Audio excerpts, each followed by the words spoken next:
이 시간 우리에게 주시는 하나님의 말씀은 시편 42편 1절에서 3절입니다. 하나님이여 사슴이 시냇물을 찾기에 갈급함 같이 네 영혼이 주를 찾기에 갈급하니이다. 네 영혼이 하나님 곧 살아계시는 하나님을 갈망하나니 내가 어느 때에 나아가서 하나님의 얼굴을 배울까. 사람들이 종일 내게 하는 말이 네 하나님이 어디 있느냐 하오니 네 눈물이 주야로 네 음식이 되었도다. 아멘. 오늘은 눈물의 미학이라는 제목으로 말씀을 나누도록 하겠습니다.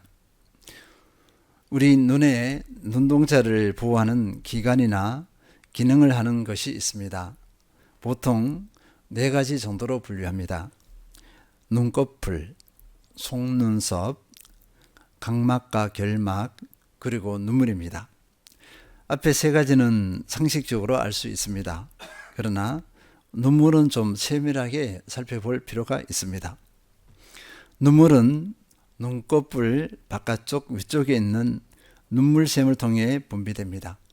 이 눈물은 건조함을 막고 세균으로부터 보호하며 영양분을 공급하고 이물질을 씻어냅니다. 이것을 생리적인 눈물이라고 합니다. 그런데 눈을 보호하기 위한 눈물 외에 다른 원인의 눈물들이 있습니다. 먼저 감정적인 눈물입니다. 슬픔, 기쁨, 분노, 감격 등에 의해 흘리는 눈물입니다. 다음으로 치유적인 눈물입니다. 울고 나면은 억눌린 감정이 풀어지고 치유와 회복이 있습니다. 보통은 카타르시스적 눈물이라고 이렇게 말합니다. 마지막으로 영적인 눈물이 있습니다. 하나님과의 관계에서 오는 눈물입니다. 또 성도와 성도 간의 관계에서 오는 눈물이 있습니다. 눈물은 의미가 있을까? 악의적인 눈물이 아닌 이상은 눈물은 의미가 있을 것입니다. 먼저 주체를 중심으로 눈물을 살펴보도록 하겠습니다.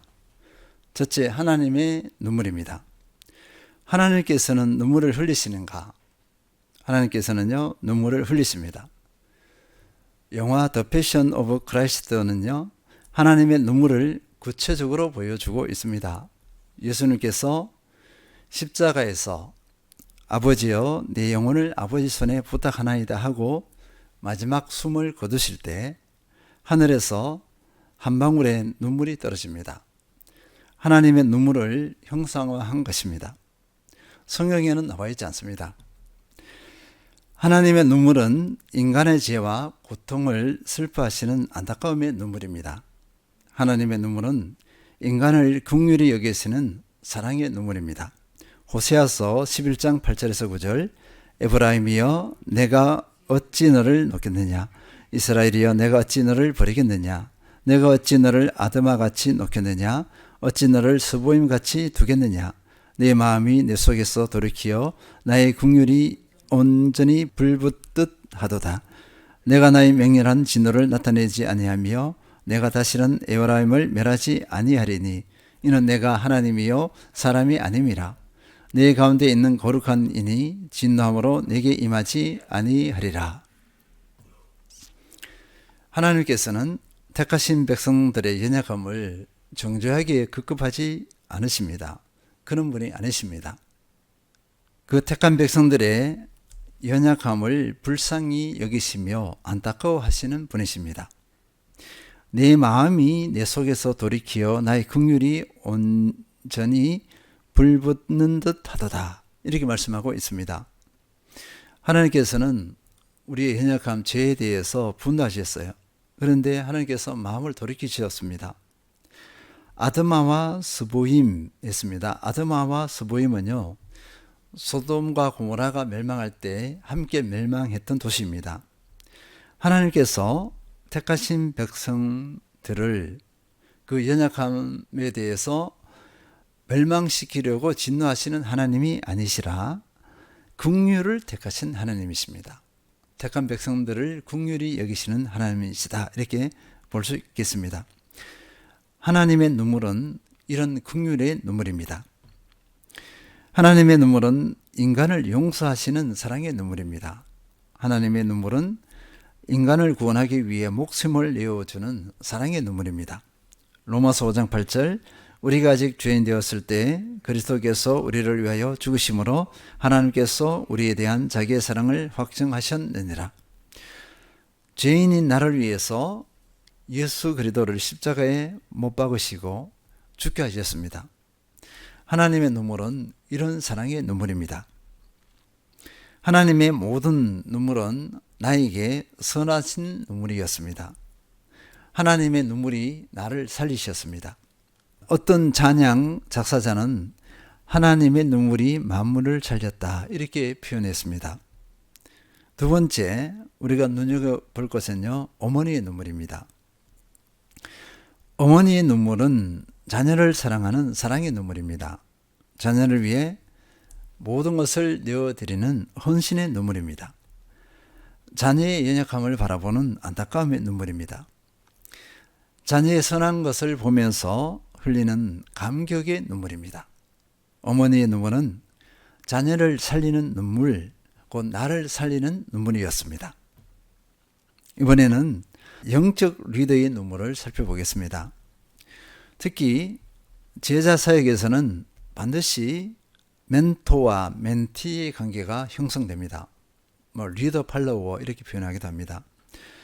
멘토를 둔 멘티는 복받은 그리스도인입니다.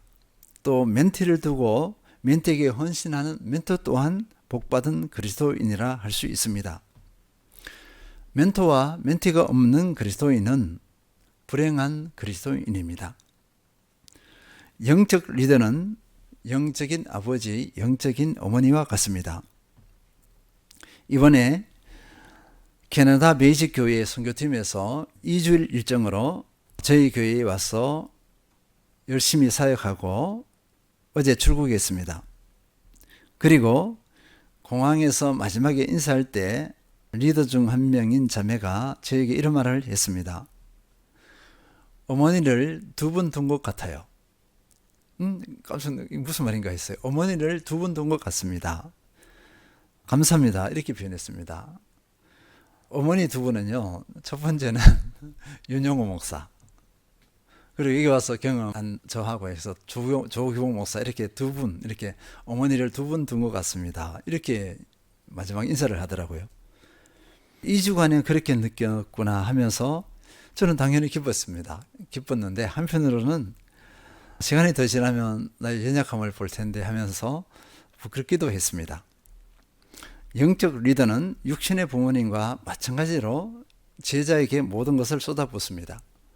제자에게 소망을 두고 그 제자에게 인생을 겁니다. 시간과 물질과 에너지를 투자합니다. 그렇게 하는 이유는 그가 온전한 그리스도의 제자와 일꾼이 되도록 하기 위해서 그렇게 하는 것입니다. 이 과정에서 많은 땀과 많은 눈물이 있습니다. 제자를 위한 기도가 있습니다. 그리고 제자가 변화하고 성장해 가는 것에 감격의 눈물이 있습니다. 제자가 순종하지 못하고 고집을 부릴 때 안타까움의 눈물이 있습니다. 한 사람의 온전한 제자가 세워지기 위해서는 한 사람의 리더가 그의 삶을 갈아 넣어야 가능합니다.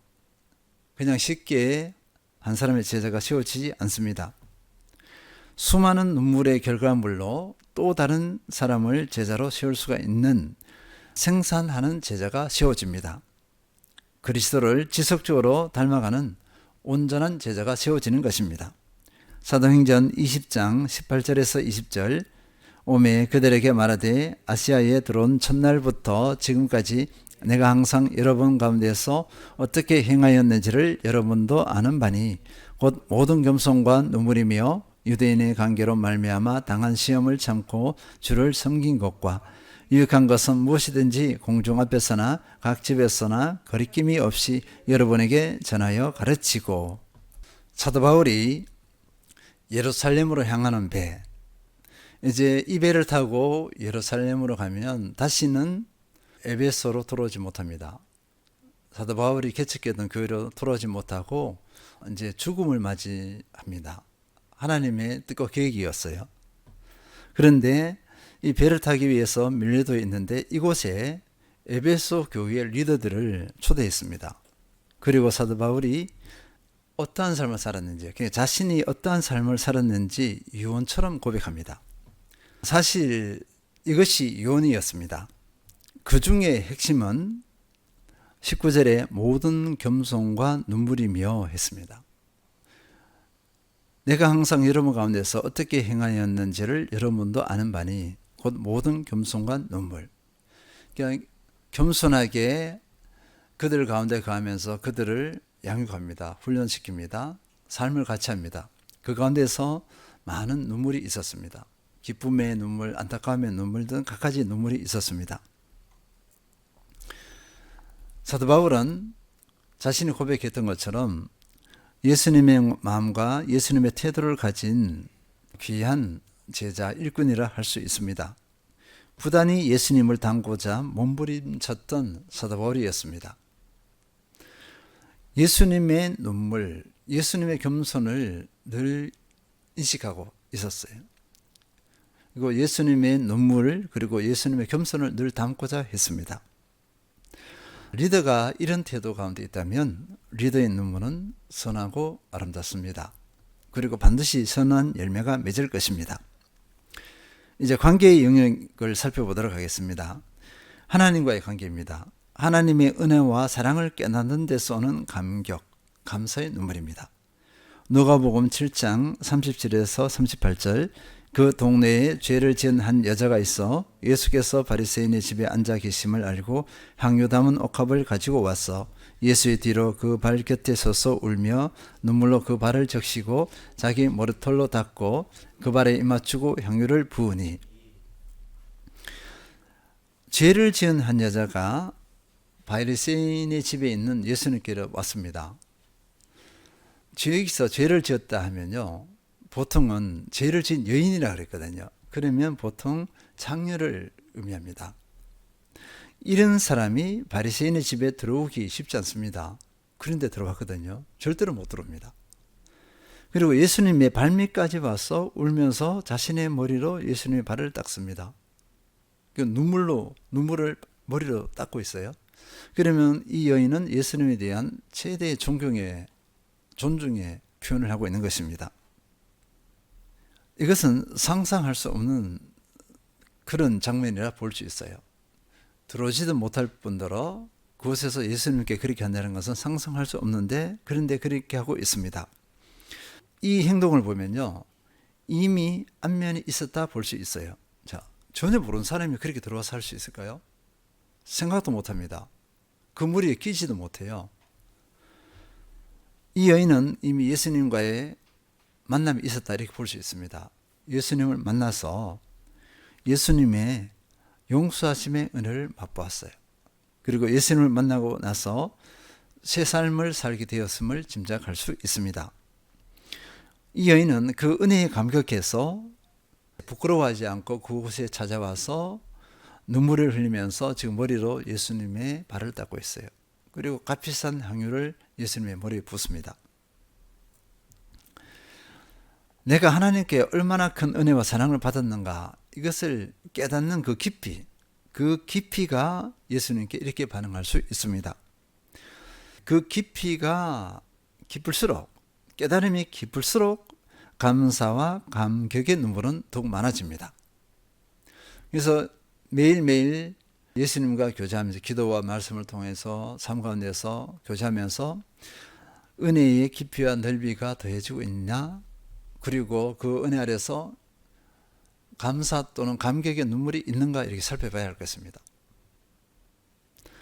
이 눈물은 선하고 아름답습니다. 은혜에 대한 감사, 감격의 눈물은 그 사람을 변화시켜요. 그 사람을 가만두지 않습니다. 선한 방향으로 그를 떠밉니다. 이렇게 떠민다 할 수 있어요. 결국 선한 열매를 맺는 그리스도인이 될 수 있습니다. 다음으로 회개의 눈물입니다. 하나님께서는 택하신 백성들의 연약함을 너무나 잘 아십니다. 예수님을 만나기 전에도 아셨고, 예수님을 만난 이후, 우리가 구원받은 이후에도 여전히 우리의 연약함을 알고 있습니다. 하나님께서는 택하신 백성이 그 연약함을 알고 회개하기를 원하십니다. 시편 51편 17절 하나님께서 구하시는 제사는 상한 심령이라 하나님이여 상하고 통회하는 마음을 주께서 멸시하지 아니하시리이다. 하나님께서 구하시는 제사, 구하시는 예배는요, 상한 심령이라 이렇게 말씀하고 있습니다. 상한 심령은요, 나의 연약함을 아파하는 것입니다. 그리고 아파하는 것에서 그치지 않고 회개하는 마음입니다. 회개의 눈물을 하나님께서는 원하신다, 이렇게 확인할 수 있습니다. 그리고 하나님께서는 회개의 눈물을 멸시하지 않으신다고 이렇게 분명하게 선포하고 있습니다. 멸시하지 않는다는 것은요, 우리의 회개를 귀하게 여기고 우리의 회개를 기뻐하신다, 이렇게 볼 수 있겠습니다.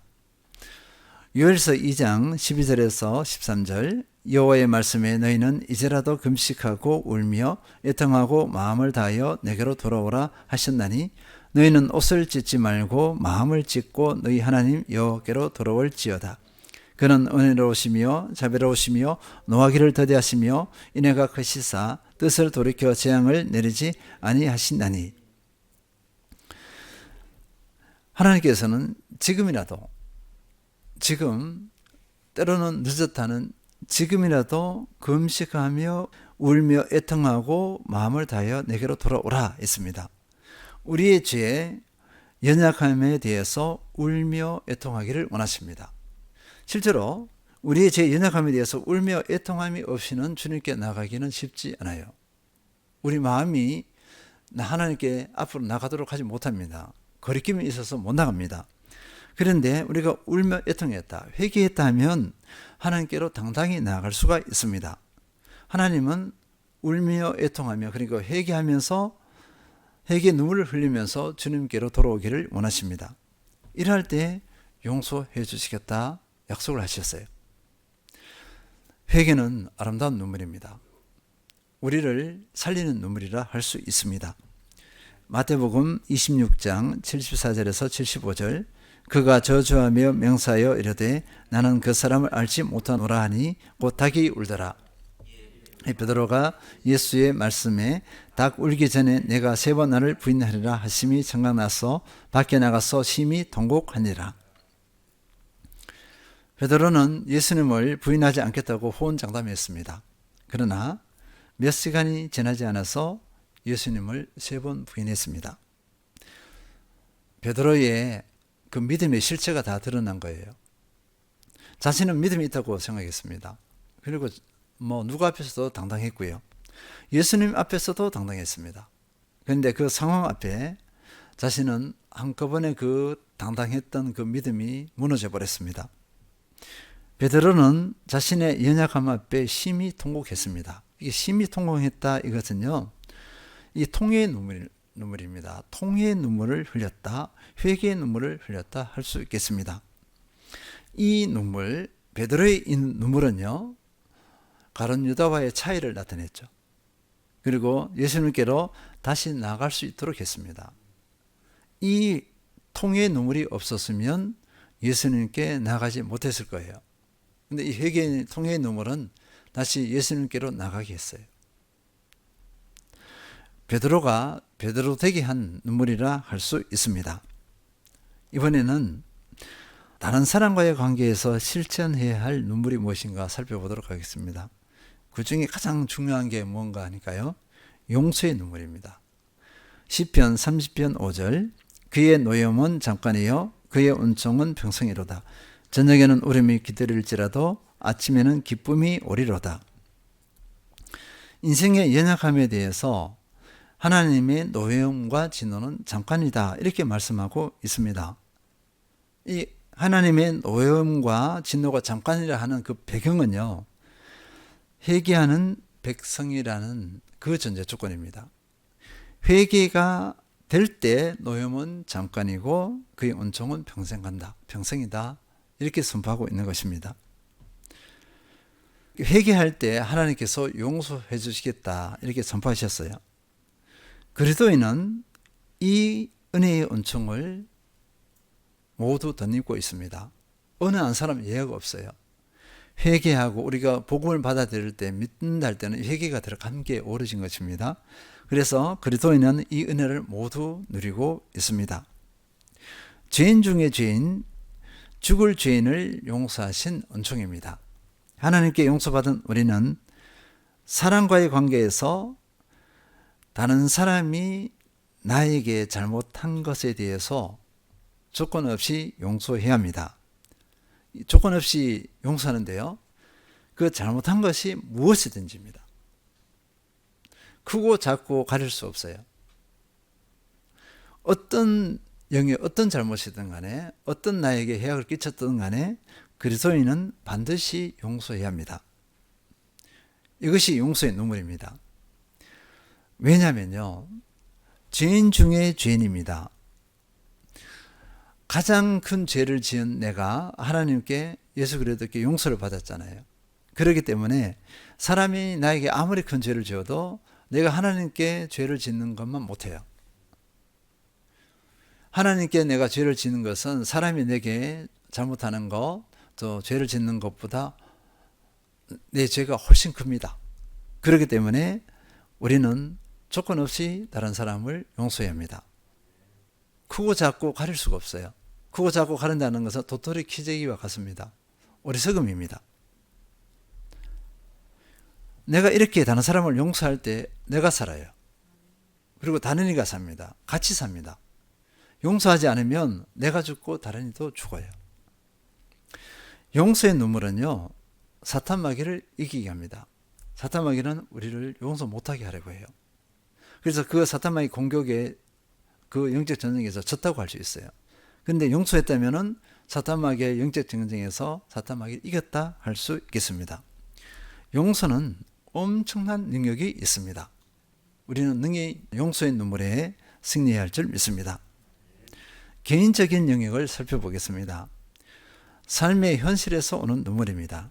시편 42편 1절에서 2절, 하나님이여 사슴이 시냇물을 찾기에 갈급함 같이 네 영혼이 주를 찾기에 갈급하니이다. 내 영혼이 하나님 곧 살아계시는 하나님을 갈망하나니 내가 어느 때에 나가서 하나님의 얼굴을 배울까. 시편 기자는 지금 삶의 어려움 가운데 있습니다. 이 어려움 가운데서 하나님의 도우심을 간절히 구하면서 하나님을 찾고 있습니다. 그 내면의 상태가 하나님 도와주세요 이런 상태가 아니에요. 사슴이 시냇물을 찾기에 갈급함 같이 이렇게 표현하고 있습니다. 사슴은 다른 동물과 달리 몸에 열이 많은 동물이라고 해요. 그렇기 때문에 물을 더 많이 필요로 합니다. 그래서 사슴이 그 물을 마시지 않으면 몸의 열을 이기지 못합니다. 그래서 사슴은 절박하게 물을 찾고 있죠. 절박함, 그러니까 하나님을 찾는 그 상태가 하나님 뭐 도와주세요 이게 아니고 하나님 나 죽어요 도와주세요 뭐 이런 상황입니다. 인간의 가장 절박한 상태, 그 상태로 지금 이 시편 기자는 하나님을 찾고 있습니다. 시편 42편 3절, 사람들이 종일 내게 하는 말이 네 하나님이 어디 있느냐 하오니 네 눈물이 주야로 네 음식이 되었도다. 시편 기자의 삶의 상황은요, 사람들이 손가락질하고 조롱하는 그런 열악한 상태입니다. 그 사람들의 그 조롱 앞에서 자신은 무기력해요. 자신에게는 뭐만 있을까요? 눈물밖에 없습니다. 얼마나 심한 고통이었는지 눈물이 쥐하로 내 음식이 되었다 했습니다. 왼종일 눈물을 흘리는 거예요. 자, 눈물을 흘린다 할 때 눈에 보이는 눈물이 주룩주룩 흘릴까요? 아니요. 마음속으로 눈물을 흘리는 것입니다. 시편 기자는 이런 고통 가운데 있습니다. 이렇게 눈물을 흘렸잖아요.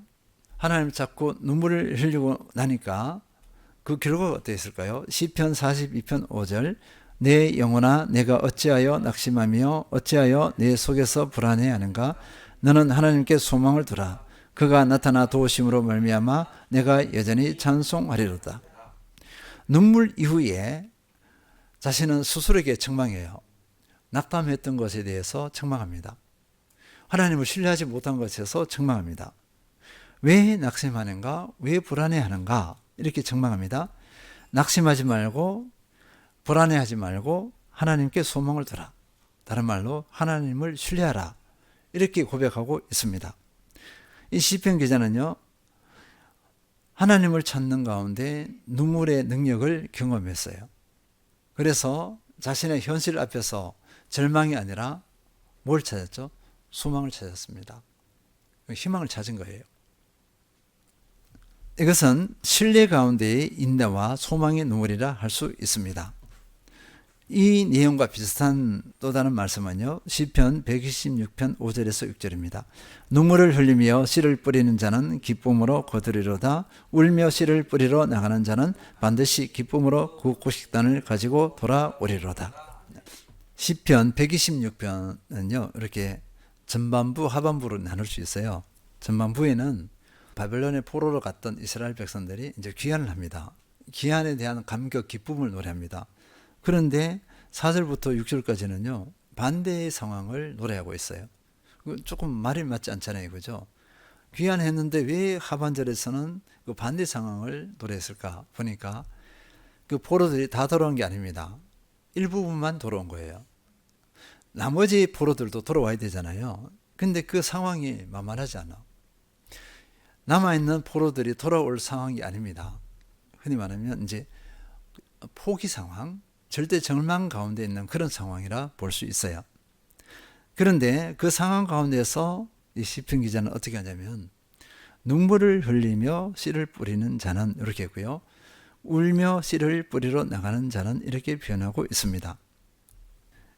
눈물을 흘리며 씨를 뿌린다는 것은, 지금 보세요, 계절과 관련하면요, 이스라엘에 비가 오지 않은 데예요. 비가 오지 않은 메마른 땅입니다. 메마른 땅에 지금 씨를 뿌려요? 이거는 바보 같잖아요. 대부분 어떻게 하죠? 포기해 버리죠. 밭이 메말랐는데 어떻게 씨를 뿌려 하면서 씨를 뿌리는 것을 포기해 버려요. 다른 말로 말하면 미래에 대한 소망이 없습니다. 하나님을 신뢰하지 않는다는 거예요. 자, 씨를 뿌리는 사람은 뭘 기대하면서 씨를 뿌리죠? 비가 올 것이다 이거죠. 비가 올 것이다. 비를 누가 주죠?